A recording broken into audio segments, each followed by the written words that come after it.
tanda. Cifras que preocupan y mucho a nuestro país. El INAU constató este año 380 casos de explotación sexual. Ahí es un aumento de un 48% en los últimos 4 años. Se advierte también que el delito es detectado cada vez más en víctimas en chicas y se ha extendido a todo el país. Vamos a hablar con el presidente interino del INAU, Fernando Rodríguez, de este tema. Muy buenos días, Fernando. Muy buenos días. Por acompañarnos. Muchas gracias por la invitación. Antes que nada, vamos a aclarar cuándo se configura explotación sexual. Bueno, la explotación sexual se da cuando hay un intercambio de un adulto o adulta con un niño adolescente menor de 18 años y además del componente sexual hay un intercambio de dinero, de especie, claro, no es de solo promesa. abuso sexual. El abuso sexual se da, pero cuando sin el intercambio. Exactamente, cuando no hay una paga, un intercambio por el acto, digamos, ¿no? Claro. Cuando lo hay, el delito es explotación sexual. Y se puede configurar en el hecho concreto, en el acto concreto de lo sexual o a través de tráfico de fotos, imágenes. Eso también está dentro de la tipificación del... Claro, y este aumento se da porque hay más denuncias, porque justamente eso es lo que decías, ahora con Internet. Exacto. Hay más posibilidades. En realidad tener una respuesta certera, digamos, si ha aumentado el delito como tal o han aumentado las denuncias, en todo lo que tiene que ver con las violencias hacia niños y adolescentes, es difícil de precisar. ¿Por qué? Porque son delitos bastante invisibilizados. Claro. Uno podría decir, bueno, a través de la difusión que se ha hecho, a través de muchas instituciones trabajando en la sensibilización de la opinión pública, de los ciudadanos en este tema, lo seguro es que aumentan las denuncias. Eso sería como la porción buena de esto. ¿Qué pasa? Cuando existe la denuncia, existe la posibilidad de trabajar con la víctima y existe la posibilidad, desde el punto de vista fiscal y judicial, de enjuiciar al delincuente, al explotador, digamos, ¿no? Ya sea el explotador directo, el que tiene el acto sexual con el adolescente, con el niño, o descubrir también a partir de esa situación redes que también se dan, que utilizan a los niños, las niñas y los adolescentes como beneficio económico quien organiza la red y como placer, digamos, a quienes desarrollan el acto en sí mismo, digamos, ¿no? O sea, la denuncia habilita a trabajar. Exactamente, la atención, que es lo primero que se desarrolla, la atención a la víctima, y después, digamos, todo el procedimiento judicial. Por eso en base a esta información, ¿tienen ustedes caracterizado en qué contexto se dan estos casos? Por ejemplo, si es en todo el país o si está concentrado en determinadas zonas, como se habla de la trata, por ejemplo, de la explotación sexual muy cerca de los pueblos turísticos, en el litoral también. Digo, ¿tienen un mapeo de lo que está pasando? Sí, hay algunos indicadores. A ver, por un lado, el tema de una situación de vulnerabilidad de un niño y un adolescente lo consideramos un contexto de riesgo, digamos, ¿no? Cuando digo vulnerabilidad, digo situaciones en donde los niños y las niñas no tienen suficiente acceso a cubrir sus necesidades, digamos, o conviven, digamos, en familias con dificultades para satisfacer sus necesidades. Eso de por sí es un factor de riesgo, porque además quienes se dedican a cometer estos delitos van a esos lugares, a esos sectores, a esas familias, a buscar, digamos, la utilización, el uso, hay un digamos, factor económico. por eso, seguro, ahí hay un factor de riesgo.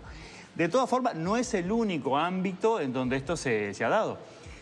También se ha dado, fundamentalmente, el abuso en situaciones en donde no hay carencias, al menos visibles desde el punto de vista económico, digamos, ¿no? Se ha dado en colegios privados, se ha dado en situaciones en donde uno, digamos, rápidamente, si acá no hay una carencia, posiblemente haya carencia de afecto, ¿no? Claro, hay una carencia pero no económica. Exactamente. Después, eso es más abuso que explotación, capaz. Claro. En general, este último ejemplo es más de abuso. Pero también se ha dado el caso de situaciones, por ejemplo, vinculado, y eso nos preocupa y nos ocupa muchísimo, y estamos trabajando, yo diría, hoy preventivamente, cuando hay grandes movimientos desde el punto de vista empresarial, construcciones grandes, donde hay un fuerte desplazamiento de trabajadores y trabajadoras hacia un lugar, una ahí, concentración. por ejemplo, tiene mucho que ver las acciones del Estado, por ejemplo, ahora con UPM. Sí, exacto. ¿Qué es lo que se prevé? Estaba pensando en esto, pero también con la experiencia anterior de la planta anterior en Colonia. Y en Fraivento. En Fraivento también. En Fraivento, en realidad, cuando surge Bondia en Fraivento, había menos herramientas de las que hoy tenemos. Por eso, no sabíamos, no teníamos tan claro lo que iba a ocurrir. Vamos acumulando experiencia, vamos conociendo que esos emprendimientos generan factor de riesgo. Y hoy, por ejemplo, tanto en Tacuarembó, Paso de los Toros, como Pueblo Centenario, Durazno, ya estamos trabajando, INAU, la Fiscalía, y de alguna manera, bueno, con planeamiento y presupuesto también, que tiene un poco la orientación más desde el punto de vista de los riesgos ambientales, nosotros estamos incorporando y trabajando sobre los riesgos sociales. Sí. Es bravo asumir eso también como sociedades, ¿no? Que cuando se dan estas concentraciones va a haber un público para ese tipo de comercio sexual, ¿no? Totalmente. Luego, a ver, hay que reconocerse primero que nada. Exacto. Sí. Hay que reconocerse, hay que sensibilizarse. Pero también hay que ver si el cliente, y abro comillas, entiende que eso es un delito. Bueno, eso, a eso iba. Hay una ignorancia al respecto. Exacto. Bueno, una de las cosas que hemos trabajado muchísimo, fundamentalmente desde el CONAPES, que es el Comité para la Prevención de la Explotación Sexual Comercial, nosotros tenemos 3 grandes programas que cubren todo el país, digamos, ¿no? Uno oficial con funcionarios y funcionarias de INAU y 2 convenios, El Paso y Gurises Unidos, y de esa forma cubrimos, digamos, el 100% del territorio. Y uno de los trabajos que se hace justamente es problematizar la situación, trabajar con los adolescentes para de alguna manera generar conciencia de daño.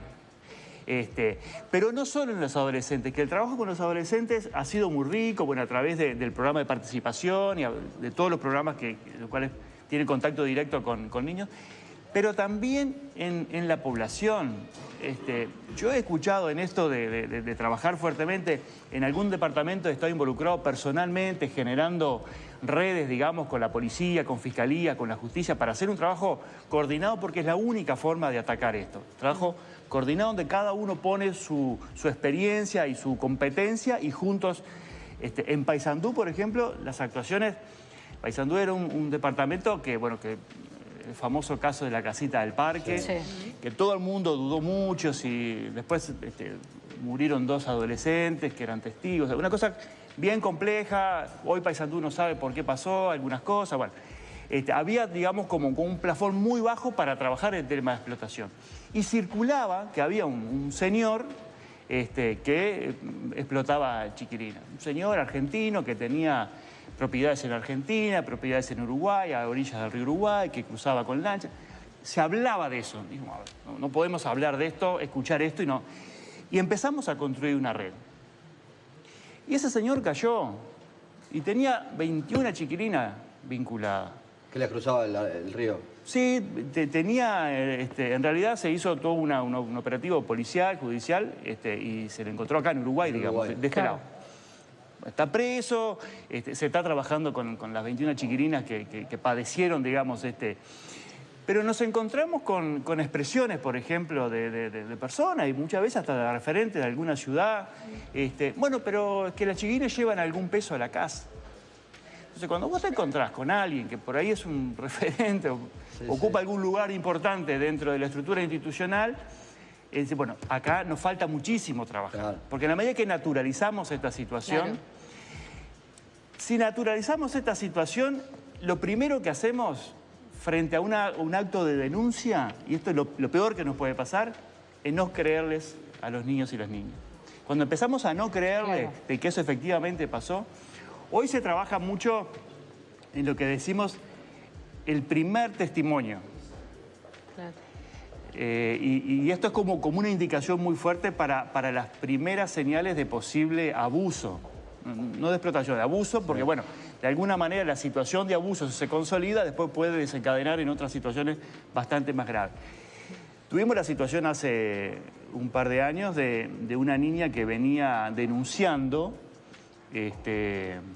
que el padre de una compañerita abusaba de las dos, en realidad. Y tuvieron que filmarse. Sí.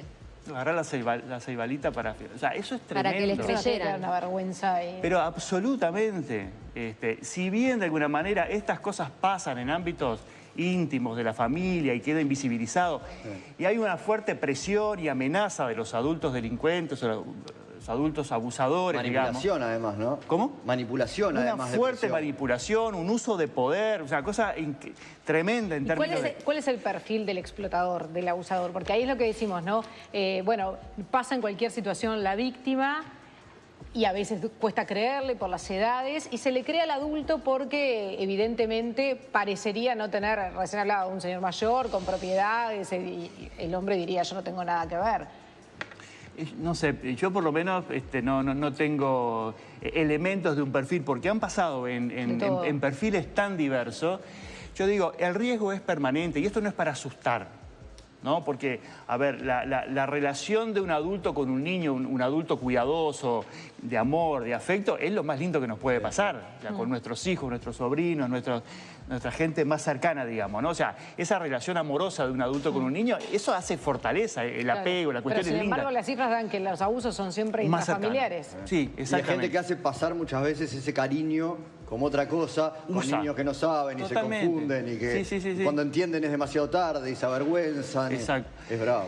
Por eso yo insisto con esto que decía hace un ratito. Obviamente que todo niño tiene un entorno en donde en general son adultos cariñosos, cuidadosos, y puede haber uno.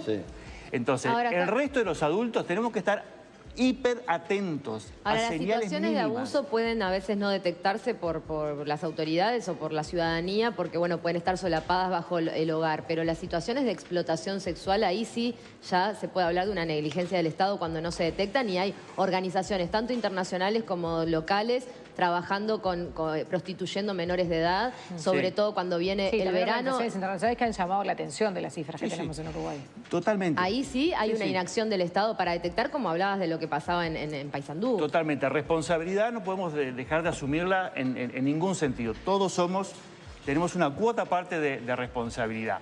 Lo que sí también digo es que hemos ido aprendiendo a encontrarlo. Todos sabemos que las redes delictivas tienen inteligencia. Y de alguna manera saben cómo cometer el delito. De cualquier delito que se comete, digamos, en red, hay una inteligencia desarrollada.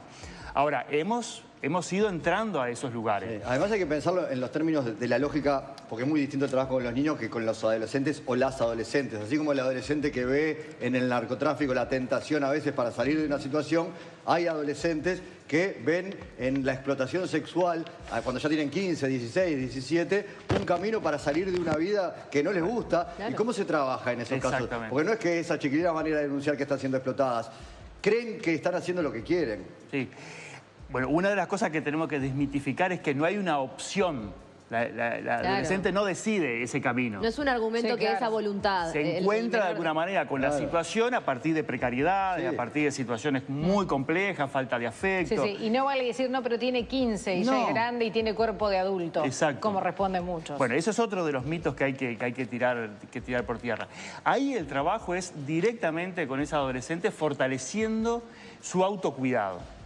No su autocuidado en solitario, sino su autocuidado respaldado por las institucionalidades. Pero de alguna manera, los adultos que estamos, de alguna manera, en las instituciones y en las familias y en todos lados, ser muy responsables cuando tenemos presunción de abuso o presunción de explotación. Hay un montón de formas, bueno, el 0800 5050 es una de las líneas en donde cualquier ciudadano, ciudadana, en forma anónima, puede dar algún dato y tener la plena certeza, porque a veces la gente desconfía de las denuncias. Claro. La plena certeza que en esa línea, en la línea azul, la situación se recibe y se atiende. Lo atiende Línea Azul, lo atiende un equipo territorial. Y están con una campaña nueva, además. Y estamos con una campaña, bueno, a partir del 7 de diciembre, que por decreto del Poder Ejecutivo, el 7 de diciembre del 2010, se declaró el Día Nacional contra la explotación comercial y no comercial de niños, niñas y adolescentes. Y esto va hacia los mismos niños y adolescentes, hacia el mundo adulto, hacia la responsabilidad institucional, como ustedes decían, la educación, la salud. Trabajamos también un protocolo con UNICEF y la salud para, de alguna manera, que en la clínica, de alguna manera, consultas de emergencia o en las mutualistas, se detecte esta situación, que los médicos sepan cómo detectarla y, por lo tanto, poner en juego el sistema de protección para evitar mayor daños en estas situaciones.